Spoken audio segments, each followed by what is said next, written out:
Hello दोस्तों, नमस्कार। Daily updates about stock market इस चैनल में मैं आप सभी का दिल से स्वागत करता हूं। आज की इस वीडियो में हम लोग कवर करेंगे दोस्तों स्टॉक मार्केट से रिलेटेड लेटेस्ट अपडेट के बारे में और जानेंगे कुछ कंपनी के बारे में जो खबरें निकल कर आ रही है तो उसको भी कवर कर लेंगे दोस्तों। नॉर्मली हम लोग आ चुके हैं दोस्तों नॉर्मल हमारी स्क्रीन के ऊपर। और सबसे पहले तो हम जान लेते हैं कि हमारा निफ्टी 50 और सेंसेक्स जो है वो कैसा परफॉर्मेंस दे रहा है। तो यहाँ पर देखिए दोस्तों, निफ्टी जो है वो हमें 118 पॉइंट की जो है तेज़ी दिखाते हुए नज़र आ रहा है। और बात करें सेंसेक्स की तो फ़िलहाल तो हमें 0.50% यानी कि हाफ पॉइंट की जो है या फिर 0.5% की तेज़ी दिखाते हुए नज़र आ रहा है दोस्तों। उसके बाद में जो है दोस्तों हम बात करेंगे स्टॉक मार्केट से रिलेटेड कुछ न्यूज़ के बारे में। तो यहाँ पर आप देख सकते हो दोस्तों कि इस हफ्ते जो है हमारा मार्केट कौन से ऐसे जो ट्रिगर पॉइंट है जिसके ऊपर जो है हमें मतलब अप या डाउन जाते हुए नज़र आ सकता है। तो उसमें यूएस की जो है फेड पॉलिसी यानी कि एफओएमसी की जो बैठक होने वाली है तो उसके रिजल्ट्स के ऊपर भी डिपेंड करेगा दोस्तों कि हमारा मार्केट कैसा परफॉर्म करता है। उसके बाद में आप जानती है हमारे मार्केट डाउन जाने का सबसे बड़ा कारण जो कि है एफआईएस का फ्लो यानी कि एफआईएस की बिक्री और खरीदी के ऊपर आप ध्यान बनाकर रख सकते हो। उसके बाद में ट्रम्प के टैरिफ्स के ऊपर और उससे रिलेटेड न्यूज़ के ऊपर भी आप जो है अपना ध्यान रख सकते हो। उसके बाद में global queues among the key triggers for Indian stock market. Global queues की बात करें तो जो है रशिया यूक्रेन वॉर के ऊपर भी आप नज़र रख सकते हो। और उसके बाद में कुछ और भी अदर्स फैक्टर्स होंगे दोस्तों तो उस पर भी आप ज़रूर नज़र बनाकर रख सकते हो। उसके बाद में हम देखेंगे न्यूज़ को। तो यहाँ पर देखिए दोस्तों, एक एफआईएस और एफपीआई से रिलेटेड न्यूज़ निकल कर आ रही है।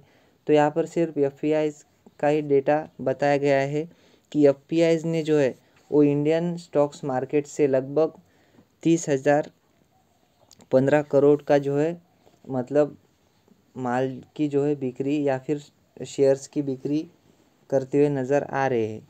यानी कि उसकी जो कीमत है वो 30,015 करोड़ देखने को मिल रही है। और ये जो दोस्तों बहुत मतलब महीने भर का डेटा नहीं है, सिर्फ पहले 15 दिन का ही मार्च का जो है डेटा देखने को मिल रहा है दोस्तों। तो आप देख सकते हो कि किस तरह मतलब कितने मैसिव लेवल पर जो है एफपीआई हमें जो है बिक्री करते हुए या फिर सेलिंग करते हुए नज़र आ रहे हैं दोस्तों। फ़िलहाल तो ये पहले 15 यानी कि जब तक कि 15 तारीख तक का ही डेटा अवेलेबल है दोस्तों, तो इस पर भी आपने नज़र बनाकर रखनी चाहिए। तो इस रिपोर्ट में बताया गया है दोस्तों कि फॉरेन पोर्टफोलियो इन्वेस्टर्स यानी कि एफपीआई जो कि लॉन्ग टर्म के हिसाब से हमारी इकोनॉमी में निवेश करते हैं, उन्होंने 30,015 करोड़ का करोड़ रुपीज़ का जो माल है या फिर इक्विटीज़ है वो उन्होंने मार्च के फर्स्ट हाफ में बेच दी है 2024 के। और एफआईएस का जो टोटल आउटफ्लो है वो 1,42,616 करोड़ की सेलिंग जो है हमें देखने को मिल रही है। Selling intensity is decline as valuation stabilize यानी कि सेलिंग के जो इंटेंसिटी यानी कि जो रकम है या फिर जो क्वांटिटी है सेलिंग की, जिस तरह से पहले एफपीआईज बेच रहे थे उसकी जो इंटेंसिटी है यानी कि उसका जो प्रमाण है वो हमें हाल फिलहाल में कुछ कम होते नज़र आ रहा है दोस्तों। हालांकि जो हमारे डीआईज यानी कि डोमेस्टिक इंस्टीट्यूशनल इन्वेस्टर्स है वो नेट बायर्स के रूप में फ़िलहाल तो निकल कर आ रहे हैं। उसके बाद में और एक न्यूज़ को कवर करेंगे जो कि है जाइडस लाइफ से रिलेटेड। तो जाइडस लाइफ का शेयर जो है वो हमें 2% तक की जो है तेज़ी दिखाते हुए नज़र आया है दोस्तों। तो इसके पीछे का कारण क्या है, तो ये यूएस एफडीए की तरफ से जो है उनको परमिशन मिल गई है इलुक्साडोलाइन टैबलेट से रिलेटेड। तो इसको आप डिटेल में देख सकते हो दोस्तों। जाइडस लाइफ साइंसेस शेयर रोज नियरली 2% यानी कि जाइडस लाइफ साइंस का जो शेयर है वो हमें 2% तक अप जाते हुए नज़र आ रहा है या फिर सर्ज होते हुए नज़र आ रहा है टू RS 899, यानी कि 899 रुपये के ऊपर ट्रेड करते हुए नज़र आ रहा है after receiving US FDA approval to manufacture eluxadoline tablets. यानी कि इलुक्साडोलिन जो टैबलेट्स है तो वो उसके मैन्युफैक्चर के लिए US FDA की तरफ से अप्रूवल मिल चुका है दोस्तों, जो कि 75 mg और 100 mg में बनाई जाएंगी। तो इस वजह से जो है इसमें हमें तेज़ी देखने को मिली है। उसके बाद में हम नेक्स्ट खबर को कवर कर लेते हैं। तो इसमें दोस्तों ये मोबीक्विक शेयर से रिलेटेड है। हालांकि ये कंपनी हाल फिलहाल में हमें लिस्ट होती हुई नज़र आई है। तो ये कंपनी जो है हमें 50% तक डाउन जाती हुई नज़र आ रही है। तो इसके पीछे का क्या रीज़न है? तो कंपनी ने जो है 52 वीक जो है लो दर्ज किया है या फिर 52 वीक लो पर जो है कंपनी ट्रेड कर रही है। तो ये दोस्तों IPO के जो लॉक इन पीरियड होता है तो उस वजह से जो है उसकी एक्सपायरी ख़त्म हो चुकी है। तो इस वजह से जो है हमें डाउन जाते हुए नज़र आया है दोस्तों। इसको हम डिटेल में कवर कर लेते।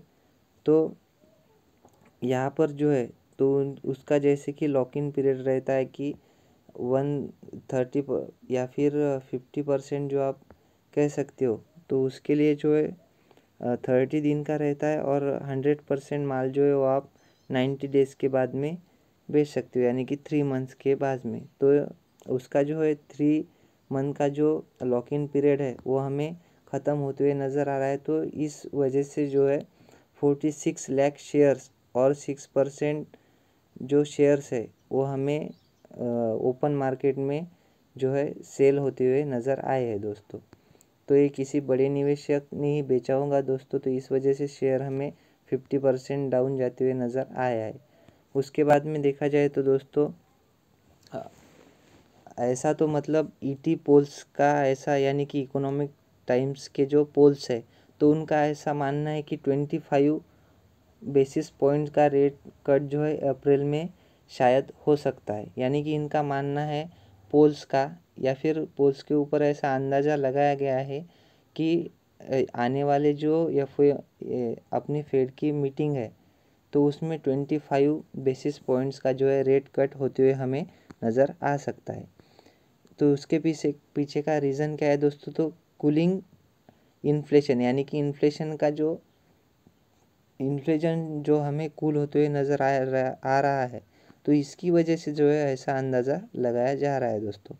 इकोनॉमिस्ट, यानी कि जो इकोनॉमिस्ट होते हैं आर प्रिडेटिंग, यानी कि वो अंदाज़ा लगा रहे हैं a possible interest rate cut by reserve bank of India, यानी RBI की तरफ से जो है रेट कट पॉसिबल, यानी कि पॉसिबल हो सकता है या फिर इसकी पॉसिबिलिटी है कि RBI जो है एक रेट कट 25 बेसिस पॉइंट्स का और कर सकते हैं in April after retail inflation fell below the central bank's target. यानी कि सेंट्रल बैंक के टारगेट जो है तो टारगेट से नीचे हमें इन्फ्लेशन फेल यानी कि डाउन जाते हुए नज़र आ रहा है। इस वजह से जो है ऐसा अनुमान लगाया जा रहा है। उसके बाद में देखा जाए दोस्तों तो IRFC जो है आपको वेल नोन कंपनी है, इंडियन रेलवे फाइनेंस कॉरपोरेशन। तो उन्होंने जो है डिविडेंड की डेट जो है अनाउंस कर दी है, जो कि हमें देखने को मिलेगी 17 मार्च। तो 17 मार्च को जो है उन्होंने अप्रूव कर दिया है second interim dividend financial year 2024-25 का। Over the past 12 months the companies had declare 1.50% पर शेयर डिविडेंड्स, यानी कि उन्होंने ₹1.5 का जो है पर शेयर का डिविडेंड्स अनाउंस कर दिया है with 1.27 dividend yield. Meanwhile IRFC shares had decline 13.78% year on year. तो यहाँ पर जो है दोस्तों ₹1.5 का जो है डिविडेंड IRFC हमें अनाउंस करती हुई नज़र आ रही है, जो कि 17 मार्च की न्यूज़ देखने को मिल रही है। उसके बाद में जो है दोस्तों और एक जो है हमें आगे एक इवेंट देखने को मिलने वाला है जैसा ही मार्च क्वार्टर ख़त्म होता है, तो वो है दोस्तों क्वार्टरली रिजल्ट्स का। तो हमें जो है दोस्तों मार्च जैसे ही ख़त्म होता है तो कुछ कंपनी के क्वार्टर रिजल्ट देखने को मिल सकते हैं। तो फ़िलहाल तो हम देख लेते हैं कि कौन सी ऐसी कंपनीज़ है जिन्होंने क्वार्टर के जो है डेट अनाउंस कर रखे हैं। तो इस क्वार्टरली रिजल्ट के ऊपर या फिर इस इवेंट्स के ऊपर आपने जो है अच्छे से नज़र बना कर रखनी है। और आपके पास में जो कुछ भी कंपनीज़ है तो उस कंपनीज़ के जो क्वार्टर रिजल्ट होते हैं उसको आपने अच्छे से पढ़ना चाहिए। हालांकि मैं जो है वीडियो में ये वीडियो बनाकर इस न्यूज़ को या फिर रिजल्ट्स को जितना हो सके उतना अच्छी अच्छी कंपनीज़ के रिजल्ट्स को कवर करने की कोशिश करूँगा। लेकिन आपने भी अपने पोर्टफोलियो में जो शेयर्स है तो उनको जो है अच्छे से उनके क्वार्टरली रिजल्ट्स को पढ़ना चाहिए और स्टडी करना चाहिए। उसके बाद में हम देख लेते हैं दोस्तों कि ऐसे कौन सी कंपनीज़ है जिन्होंने अपने क्वार्टर रिजल्ट्स की डेट को जो है अनाउंस करके रखा है। तो इसमें दोस्तों हमें एक इंडिया केमिकल्स जो कि 26 अप्रैल को क्वार्टर रिजल्ट अपने पेश करेगी।